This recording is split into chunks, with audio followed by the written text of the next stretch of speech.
he, his name Zaria. Okay. He had ended up going out of town to Atlanta.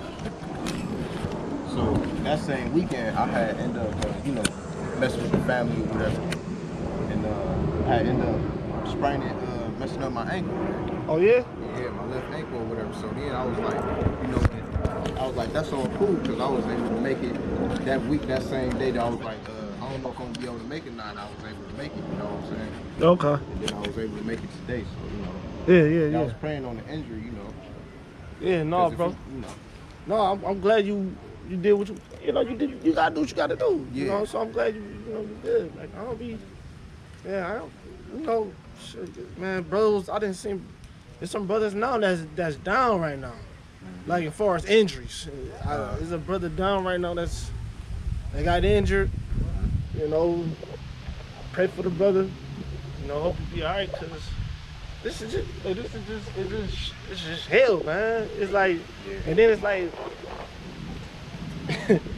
I mean, I don't want to say that. I want to say, not that you get worse in this kingdom. It's like the dialect, it's like the food we eat. Yeah. The sometimes you want to drink some alcohol, but you get older and things don't heal the same. The body changes. Start breaking down. Your body breaks down when you get older, man. You could be the most healthiest person. Like, man, what they say? I gotta look it up. I think LeBron James, he said he's spending over, man, hold on. I gotta look, and this is a top guy. And he spent, all right, I'm gonna look this up. I seen this the other day. And I thought it was interesting. LeBron James spends on he spent a lot of money to keep himself in shape. $1.5 million. And LeBron James take care of his body. He spends $1.5 million on his health every year. Man. To keep his body moving as like he a teenager. That's how much money he got to spend on his health. $1.5 million. And it's a top dude, and he got to spend that amount of money. So that means he hired a person every thing of his life. He got someone who makes his food. He got someone who keep his diet. He got someone who give him the best of the best. And you can tell he's breaking down. And he's a top guy. And people say, man, he ain't the same. And he spent $1.5 million every year to keep himself. He got someone from the moment he wake up till he go to sleep. He got somebody there. Okay, what you need? You need this. You need to probably stress. You need. I mean, every minute of his life, because that's a lot of money. He spend that so he can always stay in shape and always eat the best of the best of foods and the best of the best of health and he still go and he still have aches and pains. How much us who don't even spend 1% of that in a year, and we just we just out here, right? So. I mean, it is what it is. Only thing we can do is just really pray on it. And of course, brothers can stress, work out, and go to these gyms, eat right, do what they got to do. But I seen them with my own eyes. These brothers, some brothers that's down right now, off just health alone. Not even talking about just this oldish aging. That remind me of Arnold Schwarzenegger. He got his own gym. Damn. Yeah, he got his own gym, and as soon as he wake up, he instantly just go right to it, Yeah, Arnold Schwarzenegger, he and even he don't hit the same. Right. Right. So the point is made. I mean, I'll bring out a scripture about that topic. This is Proverbs 15 and 17. I'll read this. Proverbs 15 and 17. This is Proverbs 15 and 17. Better is a dinner of herbs where love is than a stalled ox hatred therewith. So what this basically saying is better to eat the best of food, herbs, than to eat certain foods that's probably good. Like we tend to like chicken and fried food. Like I'm just say that we tend to like fried food, but guess what? Fried food is not the best for you at all times. I don't think it's no good health benefit. So Popeye's chicken is good as fuck. I admit, but I don't think it's not one health benefit from that. No. But we eat that. Then to eat herbs, which is a plethora of good health benefits, but it's nasty to the taste. It's like the taste ain't satisfying. It don't satisfy your taste buds, but it does wonders to your body. So, but that's just what it is. I got a precept. Yep, for sure. 1 Timothy 4:8, like you was talking about LeBron James. Mm-hmm. How he got that trainer. Yeah. For 1 Timothy 4:8, for bodily exercise profiteth little, but godliness is profitable unto all things, having promise of the life that now is, and of that which is to come. You can speak on something. You want to say something about that? Like you got Jakes that keep on going. Like I know this one Jake. Mm-hmm. He go to the gym every single day. He get himself together and stuff like that. But at the end of the day, if you don't have the Lord Yahweh Shem Yahushua by your side, man, really just doing it for nothing. Oh yeah. And it's good to be doing that, but if you don't have Yahweh Shem Yahushua by your side, you really just out here. Yeah, just out here. You just cock diesel for no reason out here. Yeah, that was a good scripture. Yeah, it's like you gotta have. It's like I ain't gonna name, but someone that's real close to me. He like sort of like a family member. He got a vasectomy. He cut his shit off. Like, yeah, you can still fuck, but you can't even have a kid. Like, what? You can't breed for you can't breed for fruit. Like, it's stupid. It's these are what Jake do, and Jake does this all the time, man. This like a close family member of mine.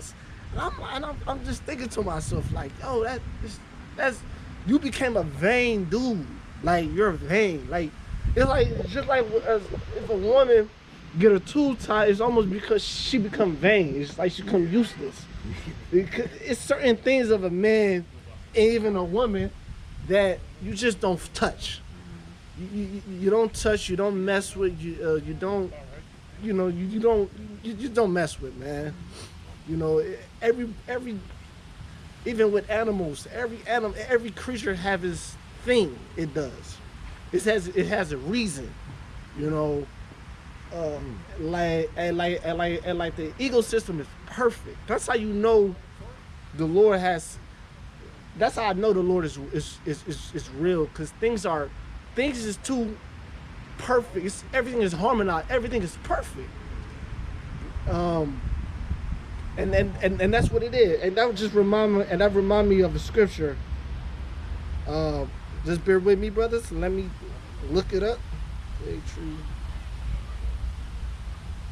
Never remind me of a scripture, because we all have a purpose. And when you don't do your purpose, you become vain. You become like what you're here for. So let me get to scripture. This is Mark 11.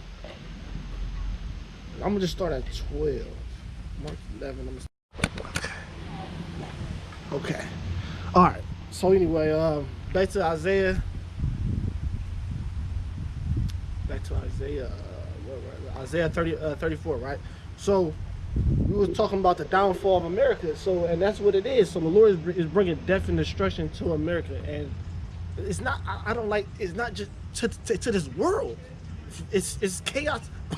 The Lord bringing death and destruction, death and chaos into this world. Yes, a predominantly America, but this world is getting it. Everyone is not going to get off the chain, because all these other nations had a part in all of our downfall, so they ain't getting let loose.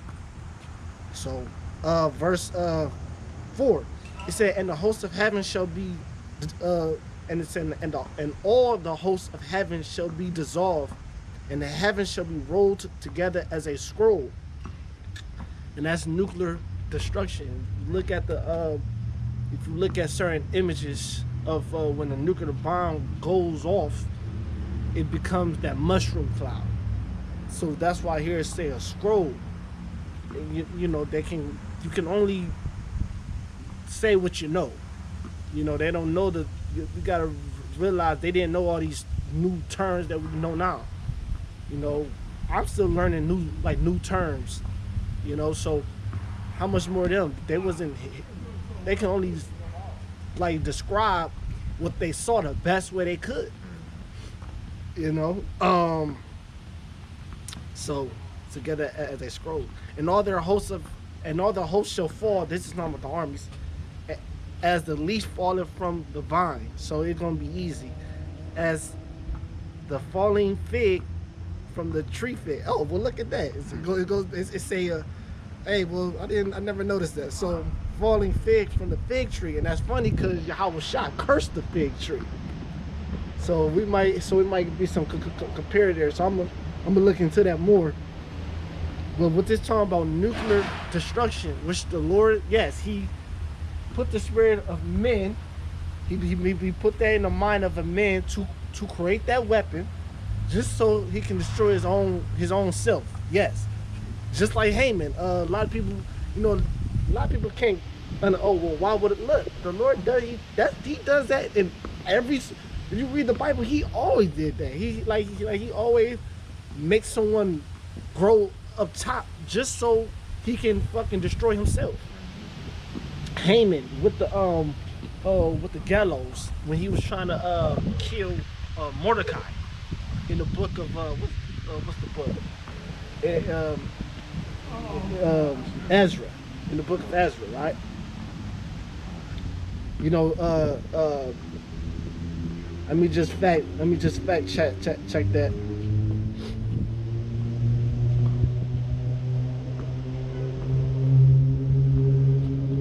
You know, because I already know scoffers on the comment board. See, you see? I mean Esther. Okay, we're doing Esther, the book of Esther. I'm gonna always fact check. You know, that's just the spirit. So in the book of Esther, Mordecai, he was the Israelite, and Haman was the basically he was the Edomite. He was to put Mordecai in the gallows, but turned around. He created that device just so he got destroyed by his own device. Just like now, Esau gonna get destroyed by his own devices.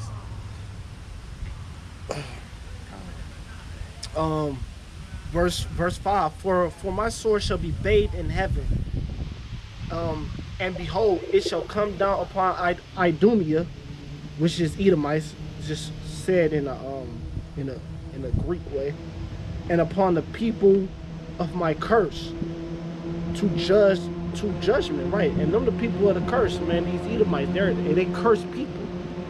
You know, we got cursed just because we went off, but these other nations are cursed people, man. You know, that's why they, you know, if you look at them, they don't look right, man.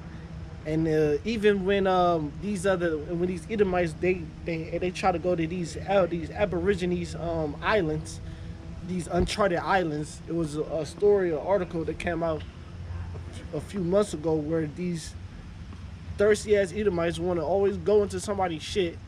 They went to this uncharted island, right, and try to do a census on the people.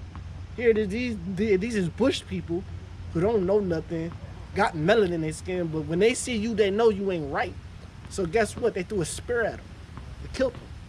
And then they want to make a big deal. No, ain't no big deal. You went into an uncharted island where you wasn't welcome. You didn't ask to come. You didn't come with a greeting. You didn't.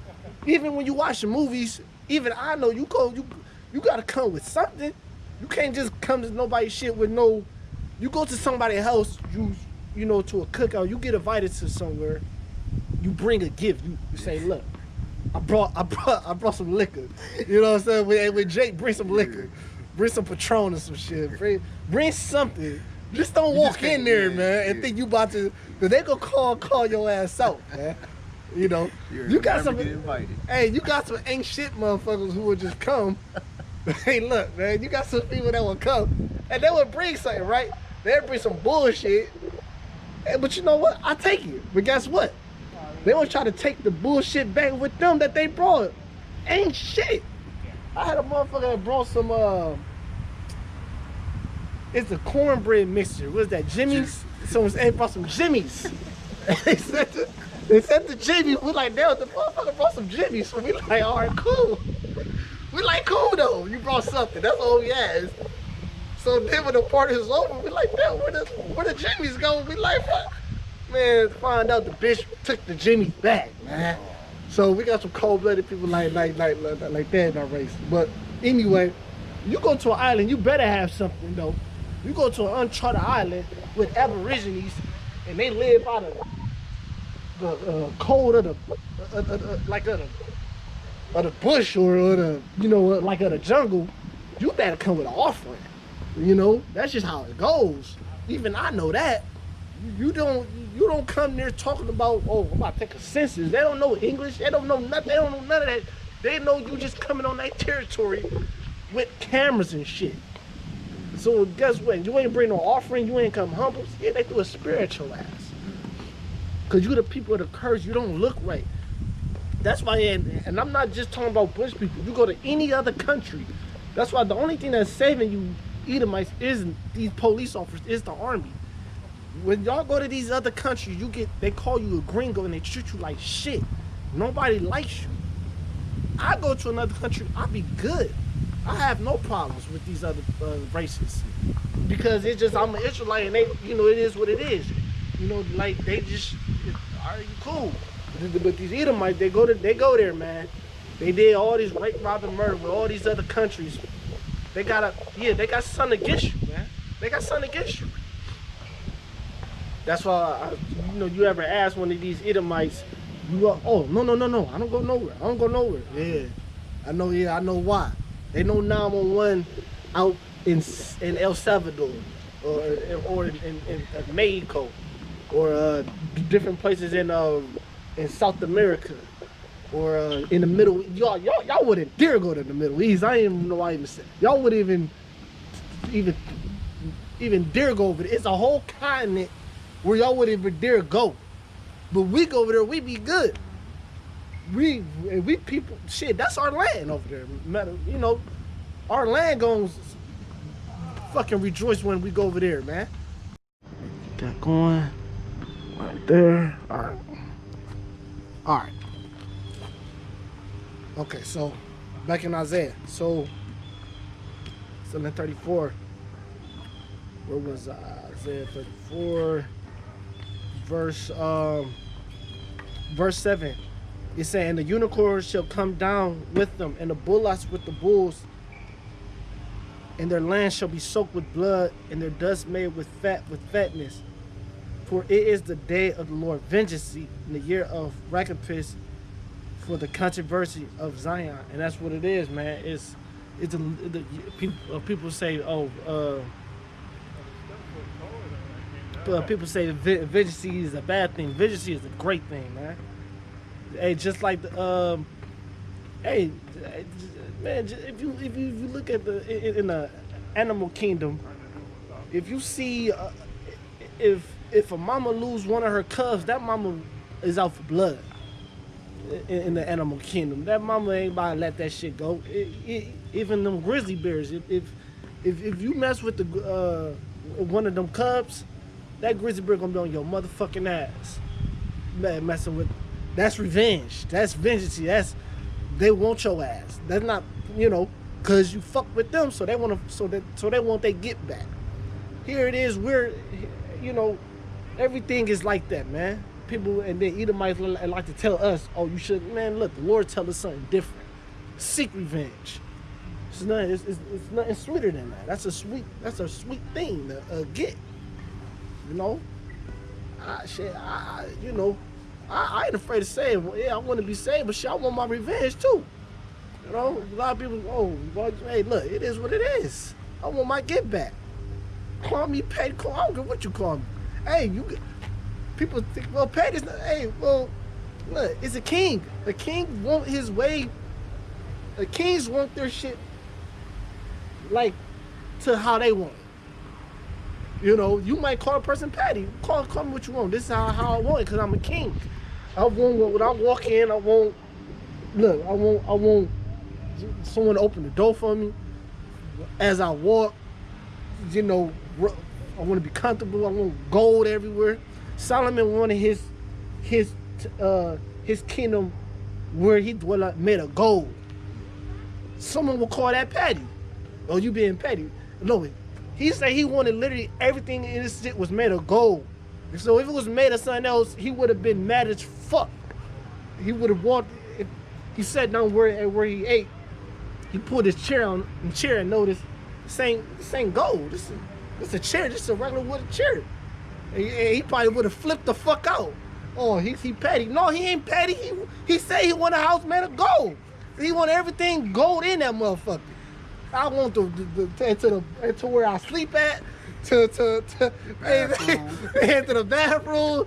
I want everything gold, man. I'm not playing, and that's how that's how he made it. Everything gold, because even when Queen Sheba, the queen saw it, she was like, yo, like damn. So, and it took 14 years to build his place. So everything was made of gold, man. Oh, y'all petty. Look, man, a king, that's just how we want shit. Quick precept. Yeah, quick. Yeah, you got it. 2 Thessalonians 1:6. Seeing it is a righteous thing with Yahweh to recompense tribulation to them that trouble you. Yeah, you got it. You can speak on that. You know, sure.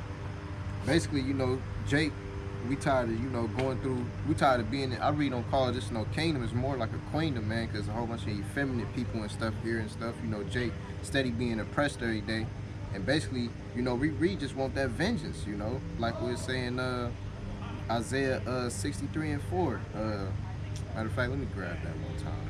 Yeah, good. Yeah, it's a righteous thing to get vengeance, man.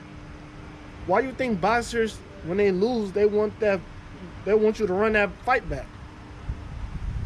You know? Hey, look, man, it's not about losing. It's just about, man, it's about you got to run it back. Especially when it's wickedness involved. If it's just justify, okay. But if there's wickedness involved, man, that's what vengeance. People don't understand that vengeance is really when there's wickedness, man. Like this person did wickedness to me, man. It ain't the fact that, you know, you win something, a righteous man fall asleep 7 times, he give it back up. What it's about, man, he did some wickedness, he did some false shit. I need that payback on his ass. Yeah, you got it, you said? Yeah, I'm gonna start at verse 3.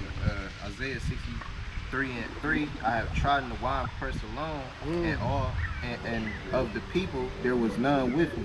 For I will tread them in my anger, and trample them in my fury, and their blood shall be sprinkled upon my garments, and I will stain all my raiment. Here goes the point, verse 4. And you know what? No, that's good too, because this is the Lord speaking that he gonna get his, because he talked about the ones that perished. If you speak in the Revelation, he said, and I'm gonna grab that in a minute, but he want his vengeance upon this place, man. Cause y'all gotta understand that we're a representation of the Lord. So if y'all fuck with us, it's almost like you fucking with the Lord, man. Like, you know what I'm saying? So he want his vengeance, man. And we belong to him. And like we create ourselves, and guys know he aren't like they own us. Both sides of the sun, you know, we're brothers. The Lord, man, he chooses us to be his people, to be called by his name. So he like, look, man, these is my people. These, you know, this is my king. So he want vengeance. He want the vengeance upon him. You all right, brother? Yeah, all right. Yeah. Verse 4. Yeah. For the day of vengeance is in my heart, and the year of my redeeming is come.